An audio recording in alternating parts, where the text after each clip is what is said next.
I got something I'm real excited about sharing with you today, and it has to do with force multiplication. Now, that's a term that's used in the military, and it means the combination of different forces. So you hit by air, and you hit by land, and you hit by, let's say, the artillery's coming from a Navy ship, and the combination of all of those factors coming together creates a decisive advantage in terms of military activity. But it's a brilliant metaphor for false multiplying and like they say, marketing. So if you have a marketing campaign, you're going to use direct mail, you're going to use internet, you'll use the certain kind of media advertising that could be done on television. You might also follow up with telemarketing. The more strategic factors you have that overlap, the more of a force multiplication effect it has on a strategic objective. Now, what about a believer? Because to me, these ideas are all parallel. So it works in the military, it works in marketing.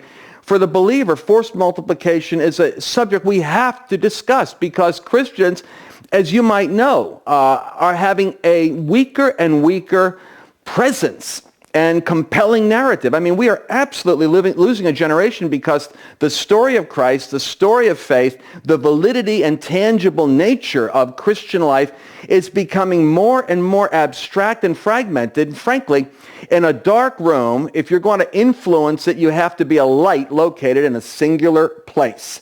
So force multiplication means what are the factors that have to come together for you to stand out in your world, to be the city on top of your hill, or based on a previous training I just did.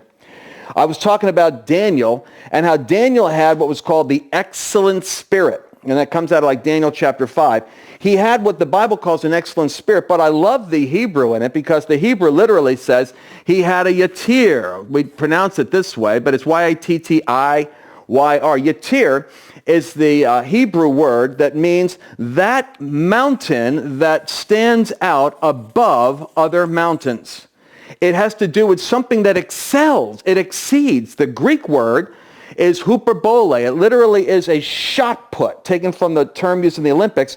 The shot put, the ball that is thrown further, hyperbole, goes beyond anyone else.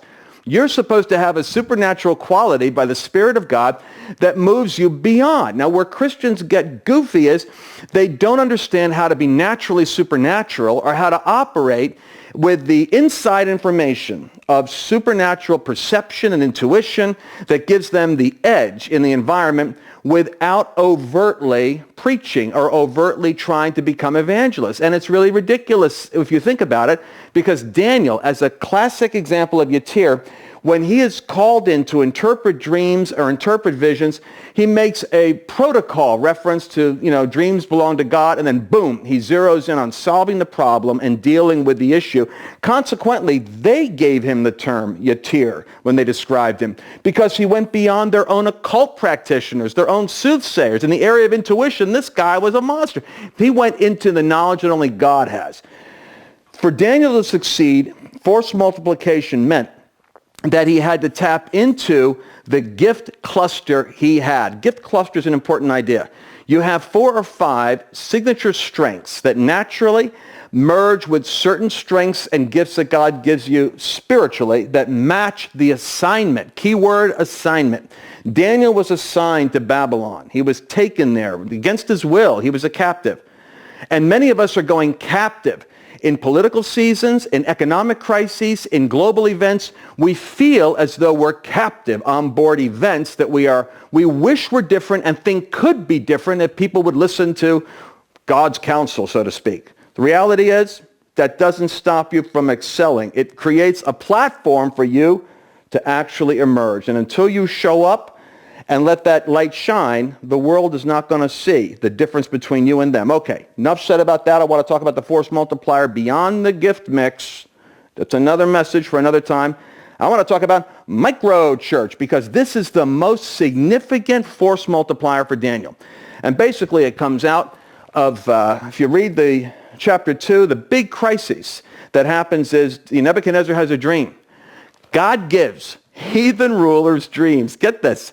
We're all obsessed with God giving me a dream. Forget your dreams. Your assignment is to interpret the dream God gave some unsaved person. Think about that. God gives heathen rulers visions and dreams. They can't solve problems until you show up and interpret it. That's how you get promoted. Anyway, Daniel has a problem because Nebuchadnezzar had a dream and forgot it. He forgot it, and he's going to kill all the people on his payroll who supposedly have supernatural ability if they don't prove that they know how to interpret this dream and, in fact, tell him what the dream is. Because he forgot it, he's going to kill them all. Daniel just comes into the province, finds out that he's about to be executed. What does he do? It says here in chapter 2, verse 17, Daniel went to his house and made the decision known to Hananiah, Mishael, Azariah, his companions, otherwise known as Shadrach, Meshach, and Abednego, which was named after the occult deities of Babylon. And he said, ask them to seek mercies from the God of heaven concerning the secret, the dream. And so Daniel and his companions worked together so that they might not perish with the rest of the Babylonians. You talk about a strategy. Look at this. They gather together in the house. First thing you need to know about micro-church, which is what I'm calling it, and I believe other people are going to be talking about it too, because we've been living in the era of the mega-church, and it hasn't changed America. Although it's done more for evangelism and local credibility for the gospel than any other ministry expression, it is not the definitive force for changing a culture. You know why? Because the mega-church by its nature is about coming to. The micro-church is about invading culture. So watch what happens. Daniel and his friends gather together in the house and they besieged mercies of the God of heaven. That's Bible language for they prayed. And they didn't just pray. I'm sure they prayed like people that had a death sentence. His buddies, prayed. They broke through, and Daniel yettered into a dimension of the Spirit where God showed him the dream. God gave him the interpretation. And then Daniel goes back to Nebuchadnezzar and tells him exactly what he dreams immediately. Daniel gets promoted to the top of the administration. What's the first thing Daniel does? He makes sure his buddies are all promoted with him. Do you see how this works within your business, your sphere, your calling, your career, the university, the film studio, the journalistic thing? This is like a force multiplication strategy. We'll talk more about it in a future episode. You know what you can do? You can write your comments right here in the space that's below this blog post. And frankly, I think that we're really connecting a global community of change agents that are going to be approaching this whole dialogue about the changing world in a fresh and powerful way. The other thing you can do is make sure you're opted in so that you get all the updates and free material that our company is able to send you. So simply put your name and email address down on this page now so that you don't miss any of the updates, and forward this content to some of your friends. You know, Daniel and Shadrach and Meshach and Abednego, they were just 4 young Jewish men in Babylon. You only need 3 or 4 key relationships to open up massive opportunities. I'm going to give you secrets here that typically I don't publish and broadcast because I'm convinced the hour is so late and so urgent that I'm just going to put the message out, and like a message in a bottle, I'm believing it's going to go to the right location.